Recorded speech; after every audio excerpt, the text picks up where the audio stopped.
All right, sound is on. I'm just gonna sit on a pillow. Yeah. They're all over there. I just got them to go to sleep. Well, I didn't get them to go to sleep. They got themselves to sleep. Nice. All right. Hi, everybody. I left my poop picker.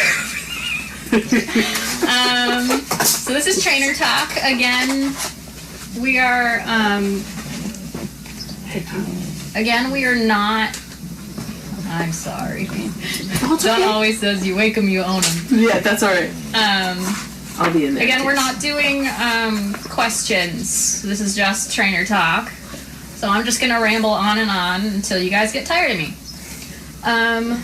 So the first thing that I want to talk about is I started doing some wheelchair work with the dogs in training. So today I got through Bridget, Jenny, and Spock.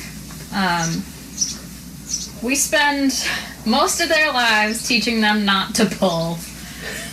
And then when you have like a service dog and you need to use the wheelchair sometimes, you're teaching them to pull, basically.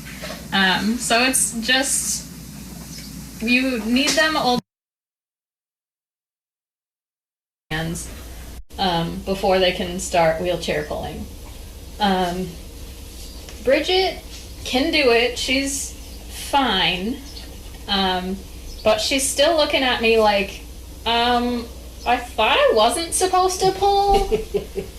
And apparently it's on. Making sure it's in, they're looking down there, so they which is fine. I'm just talking. They can always just stare at puppies, because that's where I'm staring. So she was looking at me like, I'm not supposed to pull. So it was a lot of encouragement of walk on, keep going, take a step, come on, let's go. It was just a constant stream of that, and, you know, like a lot of praise in between, like verbal commands. She's still having trouble with left-hand turns. Those with a wheelchair is extra difficult because they walk on our left side.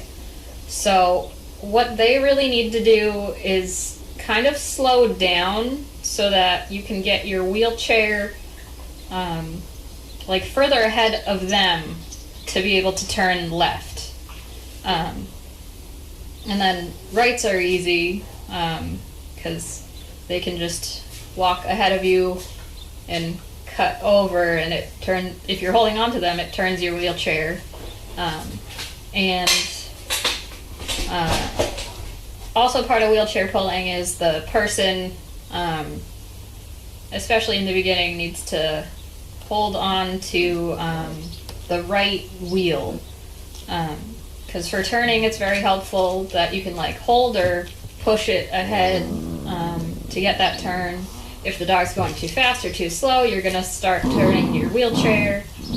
So being able to give like a couple extra pushes is very helpful. So Bridget was all right. She needs some more work, but she'll get it. I did Jenny, and we went to the hotel.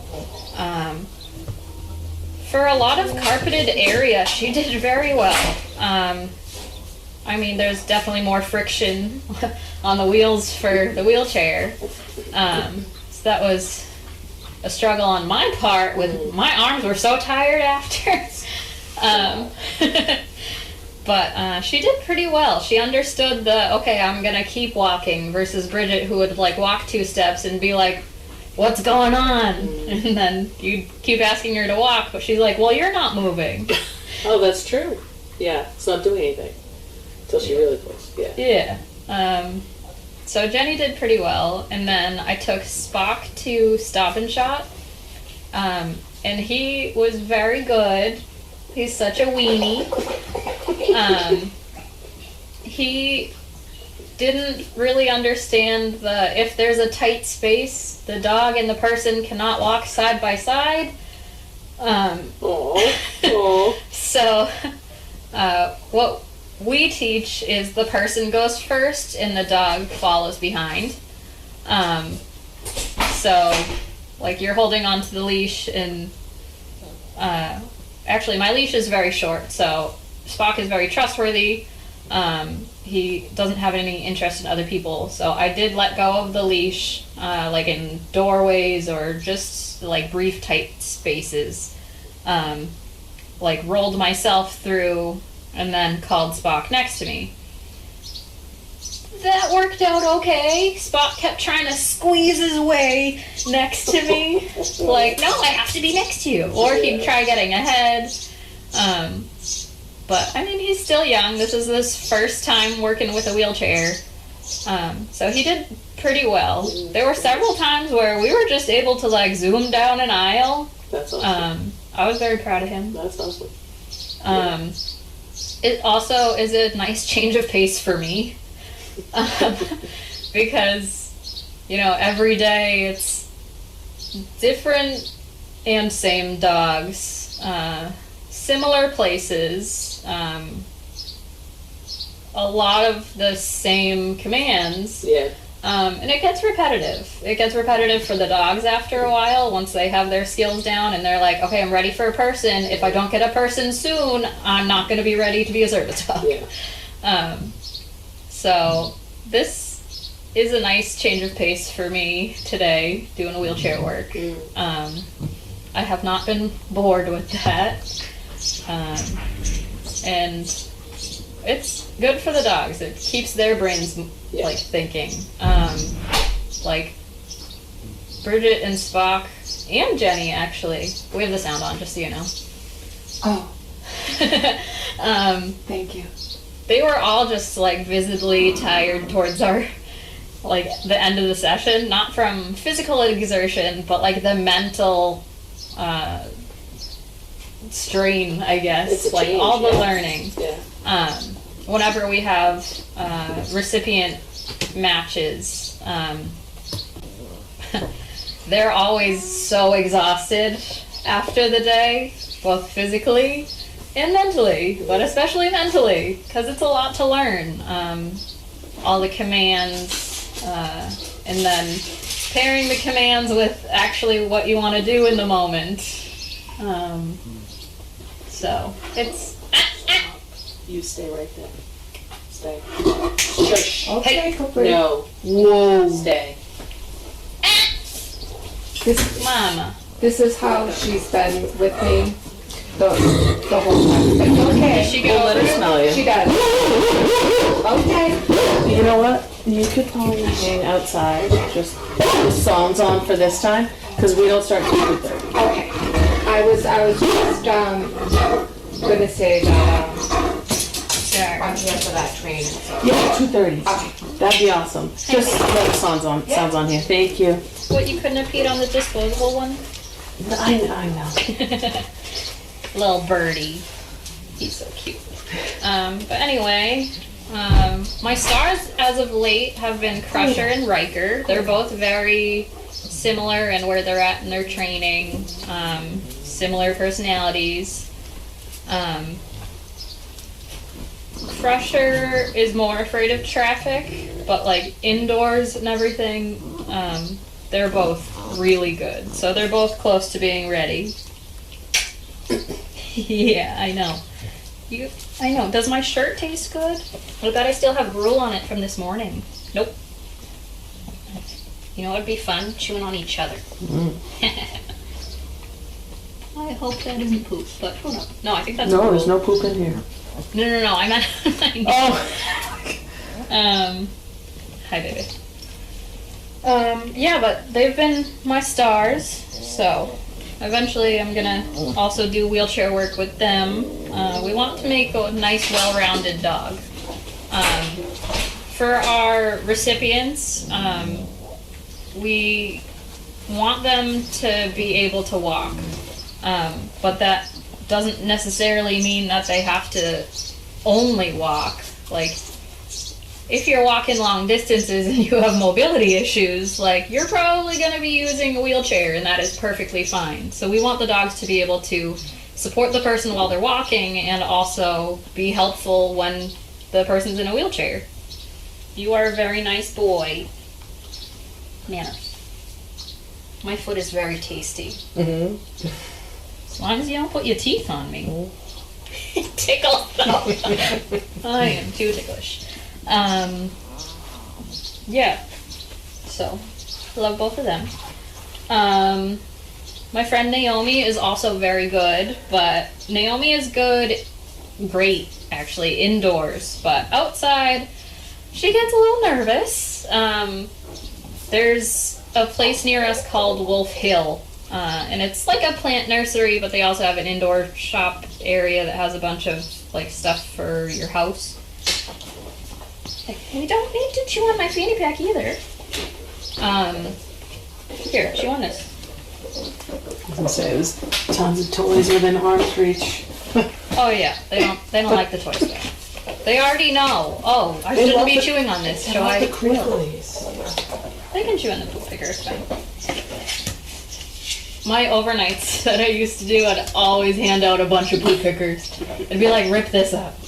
Leave me alone. My dogs just take the toilet paper holders. Like, they just take the toilet paper rolls every single time. Mandy she comes in, she's got a mouthful of toilet paper. Yes. That's so cute. It's basically a poop picker.